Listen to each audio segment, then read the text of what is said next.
Joining us this morning is Manibela Chairman Mar Valbuena. Good morning, Mar. Thank you for joining us. Good morning, Sir Angelo, Ma'am Angela. Good morning po sa lahat ng nanonood. Alright, Mar, nakita ko yung isang video kanina no, na nagsalita ka about yung 5,000. Parang dalawang full tank lang ba ang sabi mo ay ang maitutulong nito? Actually, Sir Angelo, dalawang araw lang namin Dalawang gagawin. araw? Dalawang Okay. araw lang o hanggang 3 araw kasi nagkakarga po kami 30 liters per day pero ngayon syempre nabawasan na rin po yung biyahin namin dahil nga po sa sobrang mahal ng krudo. Ang nawawalang kita po namin ngayon ay nasa 400 to 500 pesos. Kung ang itinaas po ng produktong petrolyo ay nasa 20 to 30 pesos, ay naglalaro na po ito sa 500 to 600 pesos. So napakalaki po yung nawawalang kita ng ating mga kasamahang driver. Yung 5,000 pesos po na ibinigay na fuel subsidy para sa mga traditional jeepney, ikumpara po natin doon sa 10,000 pesos na binigay sa modernized jeepney. Limos po ang ibinigay sa traditional jeepney, hindi po ayuda katulad sa modernized unit. Mar, dagdag lang na Mar. So para maintindihan natin, no, yung currently magkano ang take home ng isang jeepney driver bago tumaas yung presyo at magkano ang take home as of today? Yung dati po, bago sumiklab itong krisis sa gitnang silangan, nakakapag-take home po ng 700 to 800. Depende po sa oras, pero ang minimum po na oras ng biyahe ng isang driver ay 12 to 14 hours po. Wow. Okay, yung sinasabi mong So, 10,000... ang take home na lang po ngayon, siguro po nasa 300 to 400 kasi nga po malaki-laki talaga yung naidagdag at yung pagsirit po ng produktong petrolyo ay biglaan po ito, sudden increase. Hindi po katulad ng mga nakaraan na utay-utay o paunti-unti po yung pagtaas. Halos kalahati ang nawala, no, Mar? Dahil po sobrang taas po nung naidagdag na presyo po. Right. Yung nabanggit mo kanina, Sir Mar, yung sabi mo na 10,000 para dun sa mga modernized jeepney, yun ay ayuda din mula sa DSWD? Opo, Ma'am Angela, no? Nakakalungkot lang na kinakawawa yung mga traditional jeepney. Kitang-kita natin yung diferensya na 5,000 sa 10,000. Parehas lang naman kami ng kinukonsumo at parehas lang naman yung ipinapataw na excise tax sa amin. Bakit ganun kalaki yung diferensya? Yung ibinigay sa traditional jeepney, limos, hindi po ayuda. Yung ibinigay po dito sa modern, yun po ang totoong ayuda kung lahat po sana ganyan ang ibibigay. Ito ba ay na-erase nyo na ring issue na to during the hearing kahapon ba yun o yung isang araw sa Congress? Opo, Ma'am Angela. Anong sabi nila? Bakit daw magkaiba? Na po namin ito. Ang sinasabi nila dahil mas malaki daw ang konsumo ng mga modernized unit, mas ikumpara dito sa mga traditional jeepneys. Ang sinasabi naman natin dahil aircon sila, mas mataas din naman yung sinisingil nila na pamasahe kada biyahe ng ating mga pasahero kada sumasakay. Ang minimum sa amin ay 13 pesos, sila po 15 to 20 pesos po ang minimum na sinisingil po ng mga modern. Kaya po, bawi naman nila. So dapat, patas lang po yung ibibigay sa amin na ayuda. Dahil kada litro po ng produktong petrolyo, parehas lang po ang excise tax at value-added tax na dinadagdag po dito. Sir Mar, so do you think may diskriminasyon sa pagitan ng modernization jeepney tsaka itong mga traditional jeepney? Or on the side naman ng, of course, ng gobyerno ay because ito na talaga yung way to go, yung modernization. Kayo ay wala ng prangkisa, di ba? Parang bumabiyahe lang kayo dahil may kasunduan. Unang-una po, pakonsuelo di bobo doon sa mga nag-modernize. Pangalawa, dumadaing ang mga naka-modernize na ang sinasabi po ay lugi kasi sila. Ayon doon sa katabi ko kahapon na dapat mas malaki ang ibigay sa mga modernized unit dahil po lugi na sila at malaking tulong itong ibibigay. Kung hindi sila mabibigyan ng mas malaking ayuda o fuel subsidy, baka hindi na sila bumiyahe pa. Pero ganun pa man, yung sinasabi niyo po na kami ay wala ng mga prangkisa, hindi po totoo yan. Ngayon po ay kami ay nakapag-renew at unti-unting nagre-renew pa doon sa mga wala pa rin hanggang sa ngayon. Dahil nung nakaraang taon ay naglabas ng department order na pinapayagan na po tayo na makapag-renew ng ating mga provisional authority. Alright, Mar. Mabagal nga lamang po, sobrang bagal lang.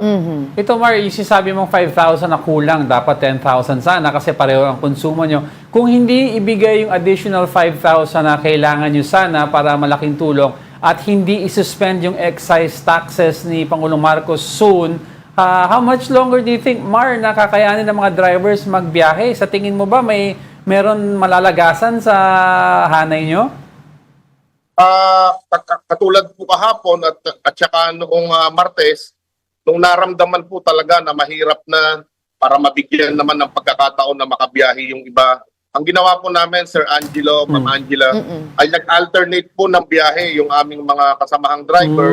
Ang sa ganon ay pare-pareho pong may maiuwi. At nang hindi nag-aagawan po sa pasahero. Pero 300 to 400 pesos a day ang take home. Mar, paano ang daily needs ng driver? Kasi let's face it, 300 to 400 na take home, maliit yan. Alam nyo, Sir Angelo, talagang mahirap sa ngayon. Kung may iba pang pagkakakitaan ay ginagawa po ng ating mga kasamahan sa ngayon. Nagtutulong-tulong pero sabi ko nga, hindi po talaga sasapat.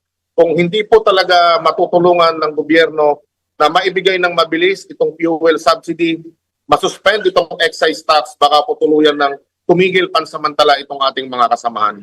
Paano daw po ba yung magiging sustain itong fuel subsidy na ito na 5,000 na ibibigay mula ito sa DSWD? Ito po ba ay buong makukuha ng mga driver o meron din cut ang operators dito? Good question, Mama Angela. Minsan nga hindi pa nakakarating doon sa driver kung may operator na siya ang may hawak noong subsidy card. Kaya nga po, pag ipinapanukala natin, katulad kahapon sa Congress, na flip card yung ibigay, yung hindi po sana nawi-withdraw yung pera. At nang sa ganun, intended lamang siya na gamitin doon sa mga gasoline station para magkarga doon sa plate number na nakalagay po doon. At kung sinasabi natin na nakahati sila, minsan po wala pang nakukuha yung pobreng driver. Pero kasi ang mangyayari dito ay manggagaling ito sa DSWD. Kung yung fleet card yung inaantay natin o yung mga coupons para sa gasolinahan talaga, ito ay dapat manggaling sa DOTR. Tama po ba o LTFRB? Sorry, Ma'am Angela. Kung merong manggagaling sa DSWD, master list o listahan lang po ang ibibigay.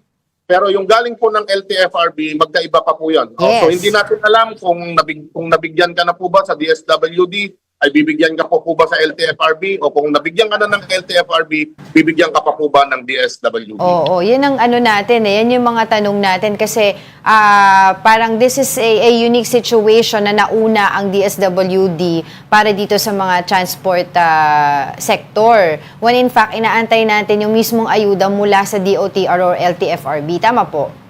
Tama po kayo. At kung sino lang po yung may franchise at nakapagproseso na o yung mga sinasabi nilang qualified, ito yung mga nakarenew na ng kanilang mga franchise o provisional authority, ito lamang din po yung mabibigyan.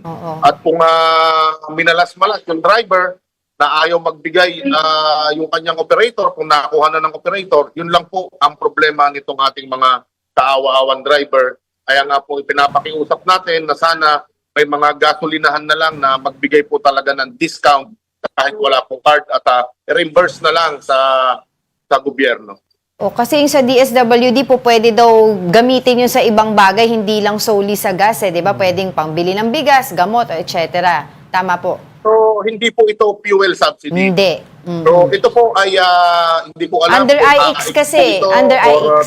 Opo, kung AX po ito, yung sinasabi ni Secretary Gatchalian na AX yata yung pagkukuhanan po. So, AX. magkaiba po ito. Magkaiba po. Pero may listahan na ba ang DSWD galing sa grupo nyo kung sino ang mga driver? Kasi dapat ang driver ang nakalagay doon dahil sila ang nagtatrabaho. Ang sinasabi mo yung operator, baka siya ang kumuha. LGU. Sir Angelo, wala pa naman kasing ibinababa kung anong guidelines. Kung dadaan ba ito sa mga LGU, sa mga mayors. So, wala pa pong ibinababa sa atin na kung ano ang mga guidelines at requirements na isasubmit. Yan ang tanong ko kasi. Pagkakaalam ko kasi ang sinabi nila kahapon dyan, based on doon sa hearing, manggagaling yung listahan sa LGU. LGU, mas mauuna muna yung mga tricycle driver na bibigyan. Yun ang sinabi nila kahapon, di ba? So kung yung mga tricycle driver pa ang uunahin, okay lang din naman po dahil para matulungan din sila.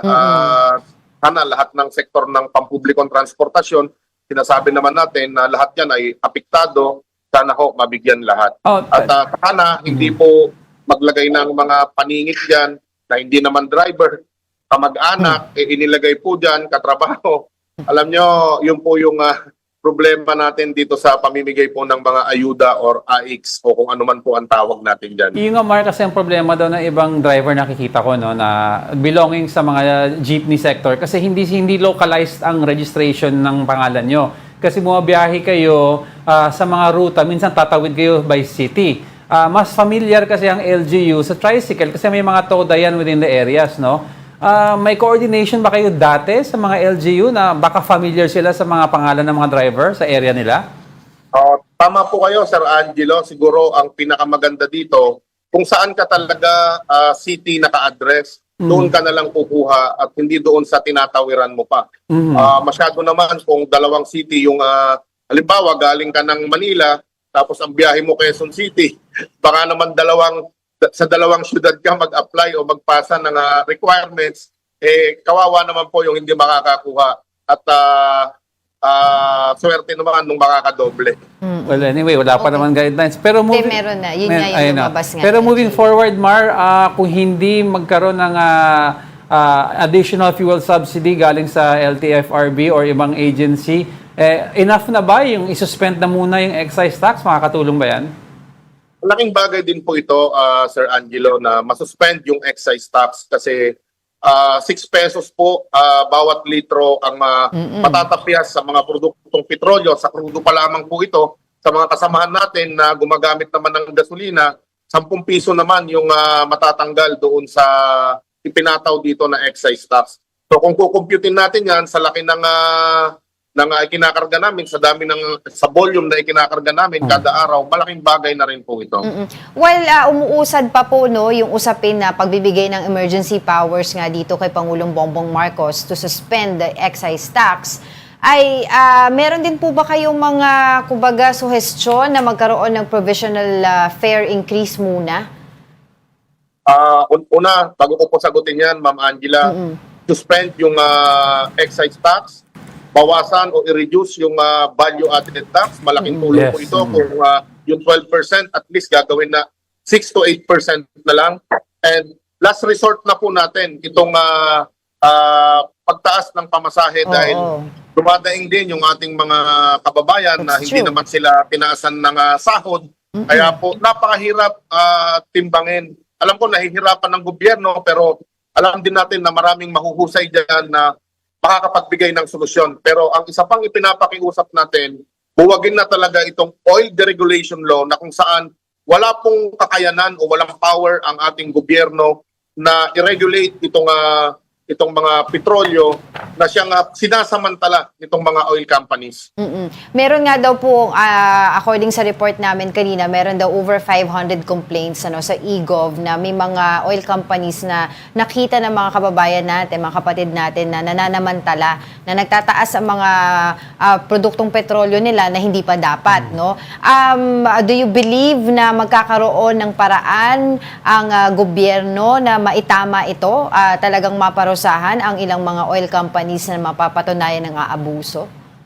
Alam nyo, Mama Angela, nakakagalit itong mga oil companies na nagsasamantala habang naghihirap yung taong bayan, yung mga mahihirap nating kababayan, na lalong nahihirapan dulot nitong giyera. Ito namang mga mayayaman, mga negosyante ng petrolyo na nagsasamantala, nagpapayaman, sinasamantala itong giyera, hindi pa sila kinikilabutan. At sa gobyerno natin, lalo na sa Department of Energy, sana ho gawin ninyo ng mabilis yung pagsubaybay dito sa mga nagsasamantala, gawan ng kagyat na aksyon, suspension or revocation ng kanilang franchise o ng kanilang permit kung meron man, para po madala at hindi po manamantala. Kasi kung puro show cause order lang tayo, tatamad-tamad ang Department of Energy, kawawa po ang taong bayan, kawawa po ang ating ekonomiya. Well, sa inyong hanay po, Sir Mar, meron po bang mga nagsabi din sa inyo talaga na personally ay naka-experience ng ganito mga pang-aabuso, ng mga pagtitake advantage nga nitong sitwasyon na to?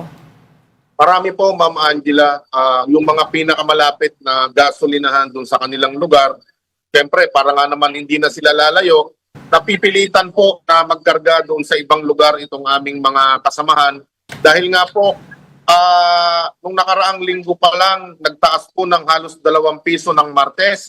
Pagdating po ng Martes, Miyerkules hanggang Sabado, nakita po natin na pumalo ito sa 90 pesos hanggang 105 pesos sa mga ilang gasolinahan yung crudo.